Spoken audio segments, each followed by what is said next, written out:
우리는 신앙생활을 하면서 누구를 만나는가가 얼마나 중요한지를 종종 잊고 지냅니다. 사람과의 관계는 축복이 되기도 하지만 반대로 시험이 되기도 합니다.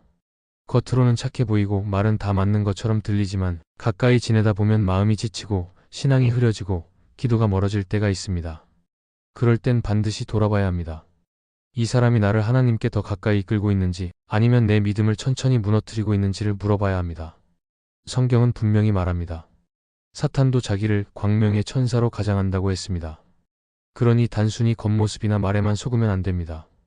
사탄은 정면으로 우리를 공격하지 않을 때가 많습니다.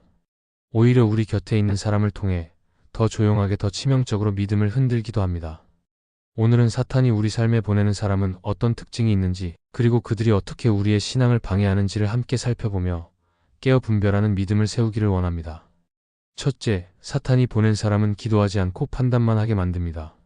사람은 누구나 상황을 보고 판단하게 됩니다. 그러나 믿음의 사람은 그 판단보다 먼저 기도하려고 합니다.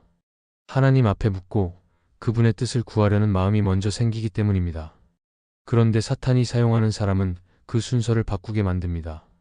기도는 생략하고 판단부터 하게 합니다. 기도하기 전에 말하고 묵상하기 전에 평가하게 합니다. 결국 하나님을 바라보는 시선은 사라지고 내 생각과 감정이 앞서게 됩니다. 이런 사람은 처음에는 조언처럼 다가옵니다. 그건 내 감정이야. 그건 시간 낭비야. 기도해도 소용없잖아. 같은 말로 현실을 강조합니다. 처음엔 별 생각 없이 듣지만 그 말들이 마음속에 남아서 기도의 자리로 나아가려는 발걸음을 자꾸 멈추게 만듭니다. 그러다 보면 어느새 생각이 많아지고 마음이 무거워지고 결국 기도는 사라지고 판단만 남습니다. 이렇게 기도를 빼앗긴 사람은 결국 하나님을 의지하기보다 사람의 말에 더 흔들리게 됩니다. 그리고 마음속에서 하나님의 뜻보다 내 기준이 커지고 하나님의 음성보다 사람의 말이 더 크게 들리기 시작합니다. 믿음이 자라는 게 아니라 오히려 믿음이 흐려지게 되는 것입니다. 사탄은 겉으로는 친절하고 현실적인 사람을 통해 우리를 흔들기도 합니다. 신앙생활 잘하던 사람도 이런 말 한마디에 낙심하고 결국 예배를 멀리하고 공동체에서 떨어져 나가기도 합니다. 우리가 조심해야 할 것은 그 말의 논리나 정당함이 아니라 그 말이 나를 하나님께 더 가까이 가게 하고 있는가입니다. 사탄이 보낸 사람은 사람을 중심에 두게 하고 하나님을 뒤로 밀어냅니다. 그들은 언제나 눈에 보이는 것만 말합니다. 그 말에는 사랑이 없습니다. 겉으로는 도와주려는 말처럼 보이지만 결국 그 말이 누군가를 정죄하게 만들고 마음을 어둡게 만들며 하나님께 묻는 태도를 잃게 만듭니다. 그렇게 되면 하나님과 멀어지는 것은 시간 문제입니다. 반대로 하나님이 보내신 사람은 다릅니다. 그 사람은 말보다 기도를 먼저 합니다.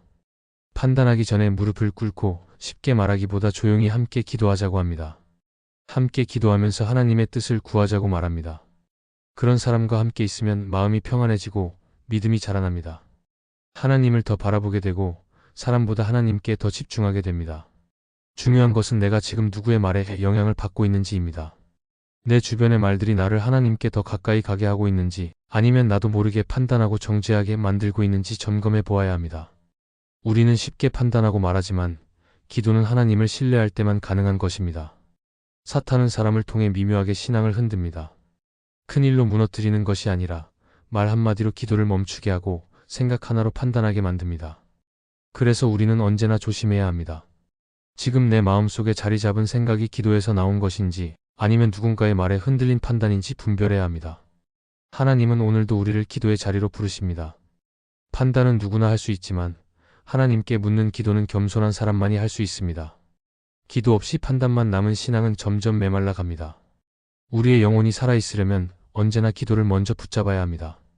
그러기 위해 우리는 늘 자신을 돌아보며 내가 듣는 말이 나를 어디로 이끌고 있는지 깊이 살펴야 합니다. 둘째, 사탄이 보낸 사람은 신앙보다 성공, 말씀보다 논리를 강조합니다. 신앙생활을 하면서 가장 흔하게 마주치는 유혹 중 하나는 바로 현실이라는 이름을 가진 설득입니다. 이 현실이라는 말은 많은 경우 신앙보다 성공이 중요하다는 뜻으로 사용됩니다. 그리고 말씀도 좋지만 지금은 이게 더 필요하다는 식으로 우리의 중심을 슬그머니 밀어냅니다. 사탄이 보내는 사람은 이런 논리로 우리를 설득합니다. 겉으로 보기에는 전혀 나쁘지 않은 말입니다. 오히려 똑똑해 보이고 조리 있어 보이며 현실적인 해결책처럼 들립니다. 그러나 그 말에는 한 가지가 빠져 있습니다. 바로 하나님이 빠져 있습니다. 이런 사람은 이렇게 말할 수 있습니다. 그건 이상적인 이야기야. 지금은 그럴 때가 아니야. 이건 신앙의 문제라기보다 전략의 문제야. 기도도 좋지만 지금은 결정을 내려야 해라는 식입니다. 처음에는 별 생각 없이 받아들일 수 있습니다. 그런데 어느 순간 그 말에 설득되고 나면 기도는 뒷전으로 밀리고 말씀은 마음에 남지 않습니다. 사탄은 그렇게 신앙의 자리를 서서히 빼앗습니다. 겉으로는 현실을 말하는 것 같지만 실제로는 하나님 없이 살아도 된다는 생각을 심어줍니다. 그 말에 계속 노출되면 어느 순간 하나님 중심의 삶이 아니라 성공 중심의 삶으로 나아가게 됩니다. 그리고 우리는 그 중심을 놓친 채 점점 피곤하고 조급하고 불안한 삶에 빠지게 됩니다. 사탄은 성공이라는 단어를 사용해서 하나님의 뜻을 흐리게 만듭니다.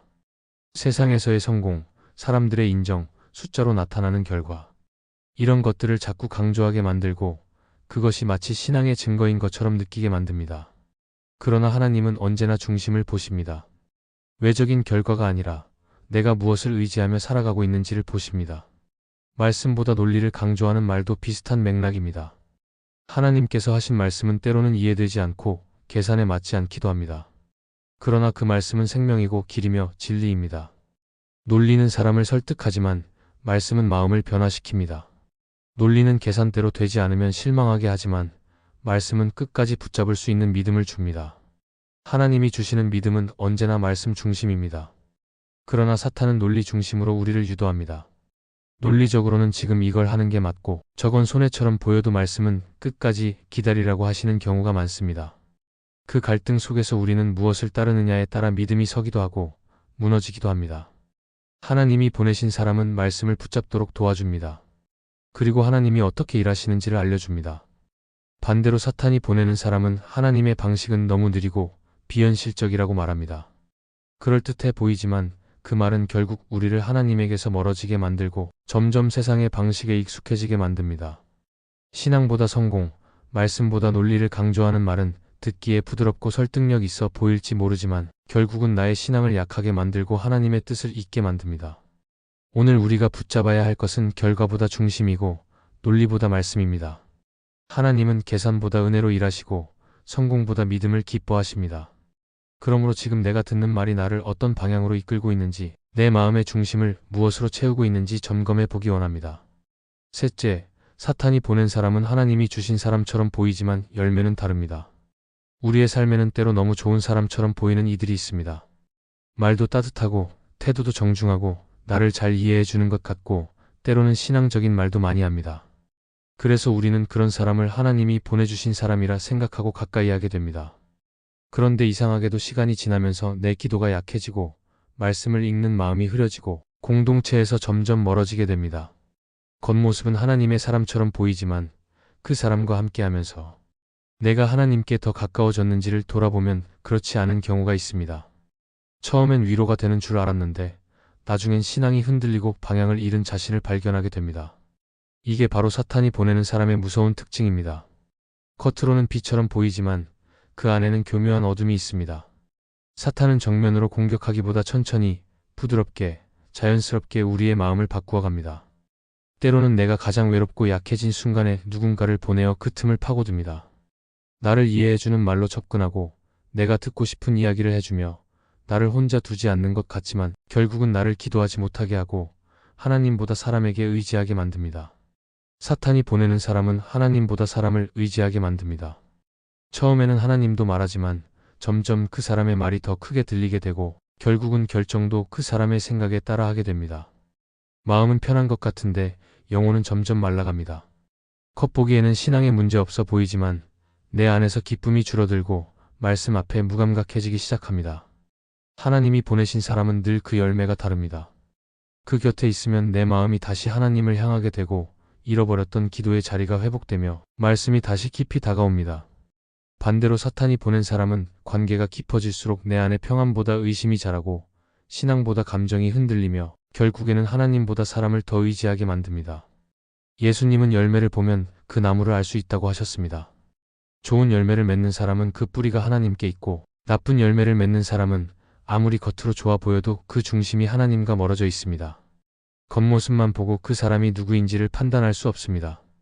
진짜 하나님이 보내신 사람이라면 그 열매를 통해 반드시 드러납니다. 우리의 신앙을 방해하는 사람은 겉으로 악하지 않을 수 있습니다. 오히려 따뜻하고 부드럽고 배려심이 깊어 보일 수 있습니다. 그러나 그 사람을 만난 이후 내 마음이 하나님에게서 멀어지고 내 영혼이 무뎌지고 말씀 앞에 서기보다 사람과 감정 앞에 서게 된다면 그 관계는 다시 점검해 보아야 합니다.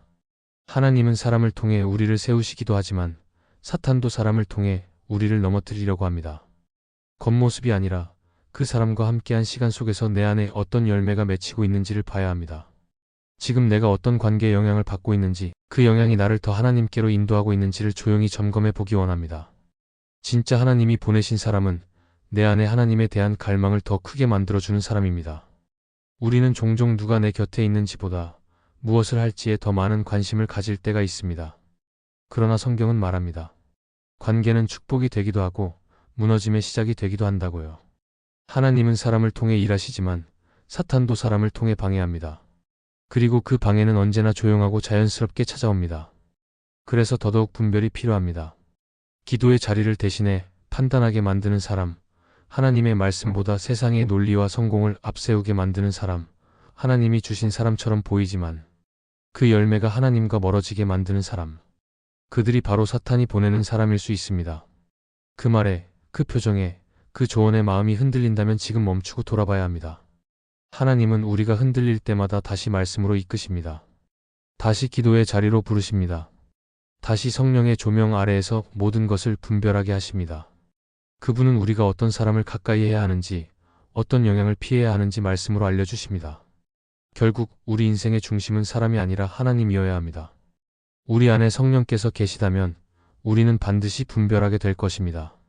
하나님은 그분의 사람을 통해 생명을 주시고 사탄은 사람을 통해 기도를 막습니다. 이제 우리는 기도하게 만드는 사람 곁에 머물고 하나님 앞에 서게 하는 말에 귀 기울이며 모든 관계 속에서 하나님께 더 가까이 나아가는 길을 택해야 합니다.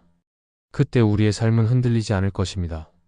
하나님은 그런 사람을 통해 오늘도 우리를 지키고 계십니다. 이 영상이 은혜가 되셨다면 좋아요와 구독으로 함께 해주세요.